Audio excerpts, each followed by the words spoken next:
50 कश्तियां heading towards Gaza. Flotilla heading towards Gaza. तेजी से गजा की तरफ बढ़ रही थी, जिसमें दुनिया की बहुत सारी कंट्रीज के 500 लोग सवार थे, जिनमें पॉलिटिशियन गजा की तरफ मेरा सफर जारी रहे खिलौना बन गया है। मैं इसको फेंक देता हूं समंदर के। Activist I'm not scared of Israel. We'll keep fighting until we achieve it. और इवन हॉलीवुड एक्टर्स भी शामिल थे। For the global Sunod. लेकिन गजा पहुंचने से पहले ही इन कश्तियों पर हमले किए गए। Israeli forces intercepts were jammed. Some boats were hit by water cannons and others rammed by Israeli.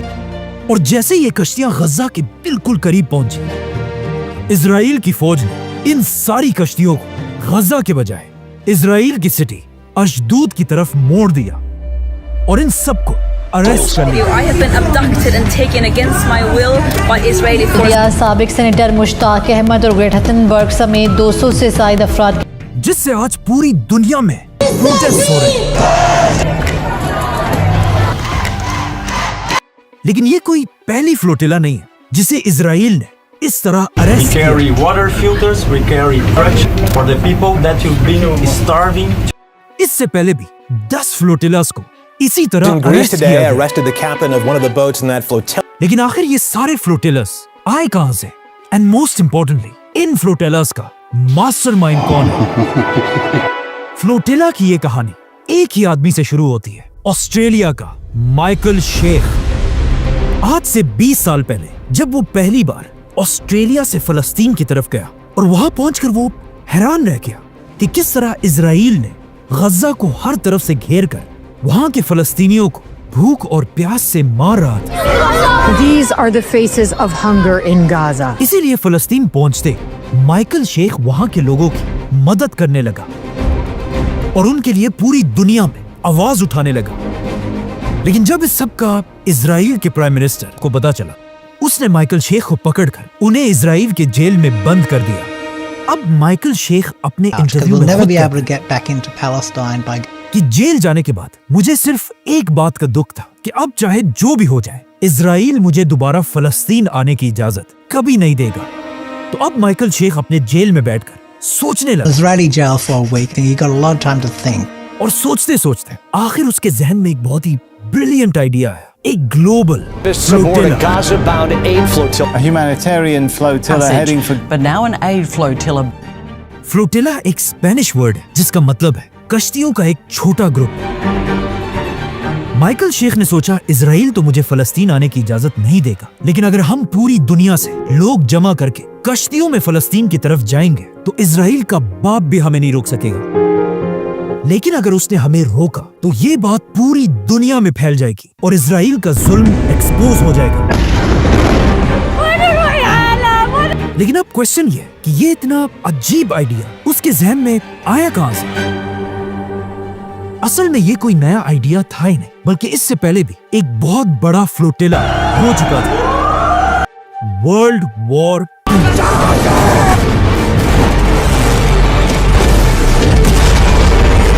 जैसे ही वर्ल्ड वॉर 2 शुरू हुई, जर्मनी के हिटलर की ताकत तेजी से बढ़ रही और वो एक के बाद एक मुल्क पर हमला कर रहा था। और पहली बार ऐसा लग रहा था कि अब finally the great British empire Germany के हिटलर के सामने अपने घुटने टेक देगी, जिससे ब्रिटिश एम्पायर में सारों के हौसले टूट चुके थे। यहां तक कि इवन ब्रिटिश प्राइम मिनिस्टर ने भी हिटलर से डरकर रिजाइन कर दिया। लेकिन जैसे ही उसने रिजाइन किया, अब दुनिया के हालात बदलने वाले थे, क्योंकि ब्रिटिश एम्पायर में एक नया प्राइम मिनिस्टर आया जिसका नाम था चर्चिल।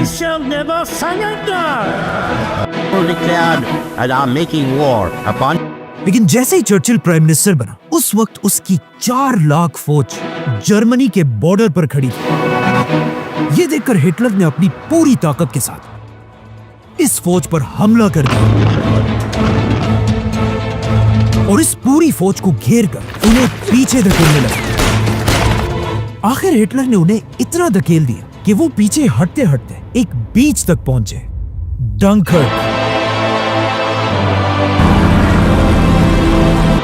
अब चर्चिल की ये 4 लाख फौज बिल्कुल फंस चुकी थी, क्योंकि उनके सामने हिटलर की 8 लाख फौज खड़ी थी और उनके पीछे सिर्फ और सिर्फ समंदर और ऑफ कोर्स जर्मन जेट्स इन पर बम गिराने लगे।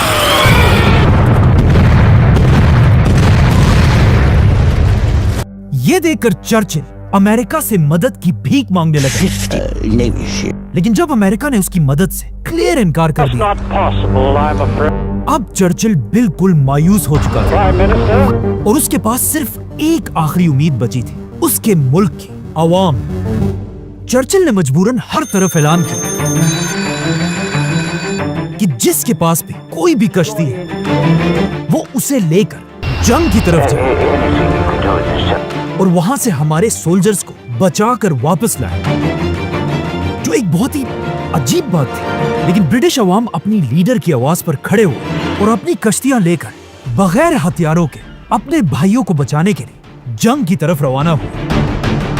और यहां से दुनिया में पहली बार फ्लोटिला का कॉन्सेप्ट आया। ये आम लोग जंग के बीच में उतरे और अपने सोल्जर्स को बचाकर वापस ब्रिटेन लेकर आए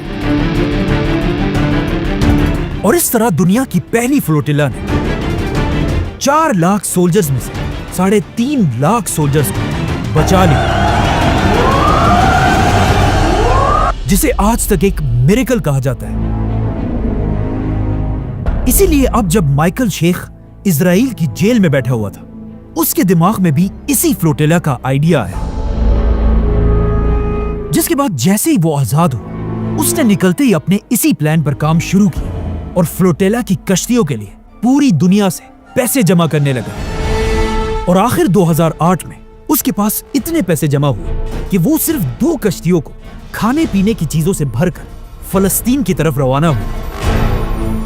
और इस तरह वो इजराइल की पूरी फौज के मर्जी के खिलाफ एक बार फिर फलस्तीन में दाखिल हुआ और फलस्तीन के गरीब लोगों तक खाना, कपड़े, दवाइयां सब पहुंच जाए।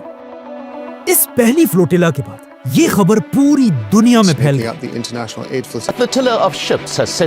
और इसके सिर्फ 2 साल बाद माइकल शेख और उसके साथी इस बार 6 कश्तियों के साथ 10,000 टन का सामान लेकर दोबारा फलस्तीन की तरफ रवाना हुआ, जिसमें उनके पास तुर्की के अर्दोआन का फुल सपोर्ट। मतलब जेल में बैठे हुए एक आदमी का छोटा सा आइडिया अब एक ग्लोबल मूवमेंट बन चुकी है और इजराइल का जुल्म पूरी दुनिया में एक्सपोज हो रहा था। लेकिन अब इजराइल इस बेइज्जती को और बर्दाश्त नहीं कर सकता था, तो इजराइल की फौज ने इस फ्लोटिला पर हमला कर दिया। और इन हमलों में इजराइल ने 10 आम लोगों को, जिनके पास कोई हथियार नहीं थे, मार डाला, ताकि ये सब अपनी कश्तियों को घुमाकर यहाँ से भाग जाए और कभी वापस ना आए। लेकिन ये फ्लोटिला इजराइल के हमलों के बाद भी आगे बढ़ती रही। आखिर जब इजराइल इन्हें नहीं डरा सका, उसने इन सबको गिरफ्तार कर लिया और वो सारा सामान जो गरीब फलस्तीनियों के लिए था, उस सब को इजराइल ने चोरी कर लिया और इन सब को जख्मी हालत में वापस भेज दिया। अब इजराइल खुश था, क्योंकि उसे लगा अब किसी में भी इतनी हिम्मत नहीं होगी कि वो दोबारा ऐसी कोई हरकत करे। लेकिन इसके कुछ ही साल बाद दोबारा एक फ्लोटिला फलस्तीन की तरफ रवाना हुई, लेकिन इजराइल ने उन्हें भी गिरफ्तार करके वापस भेज दिया। जिसके बाद दोबारा एक फ्लोटिला गई, उन्हें भी अरेस्ट किया गया, जिसके 2 साल बाद फिर फ्लोटिला गई, लेकिन उनके साथ भी वही हुआ। लेकिन फिर भी फ्लोटिला फलस्तीन की तरफ जाते रहे और आखिर आज से 2 साल पहले जब इजराइल ने फलस्तीन पर सबसे बड़ा हमला किया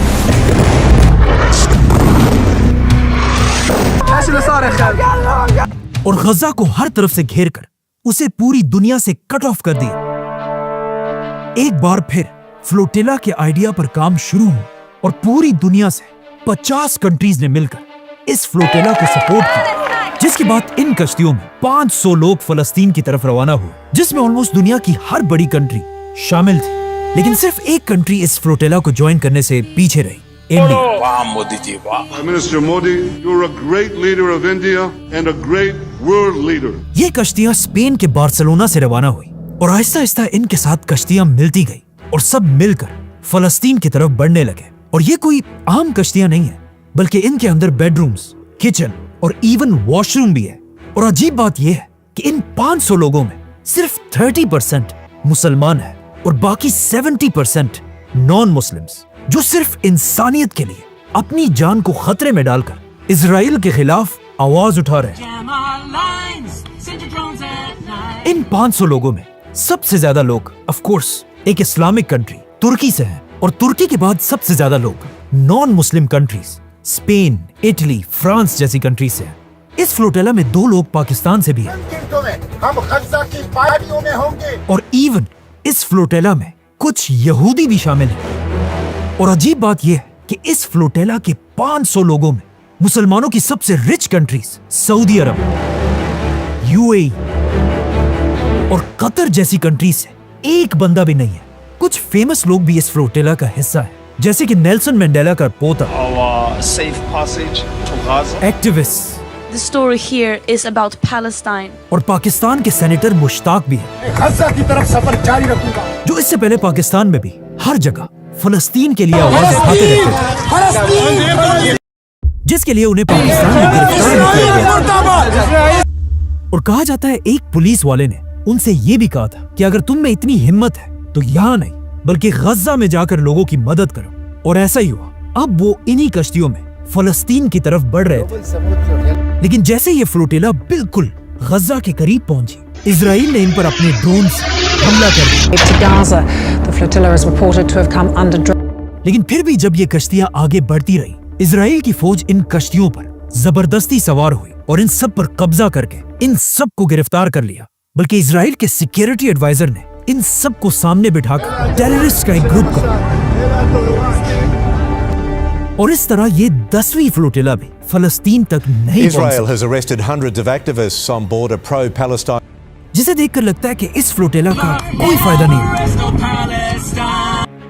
लेकिन ऐसा नहीं है, क्योंकि जैसे ये फ्लोटेला गिरफ्तार हुई, ये खबर एक आग की तरह पूरी दुनिया में फैल गई। naval forces have intercepted we condemn any attacks against the flotilla. Israel has arrested hundreds of activists. और पूरी दुनिया में इजराइल के खिलाफ प्रोटेस्ट होने लगे।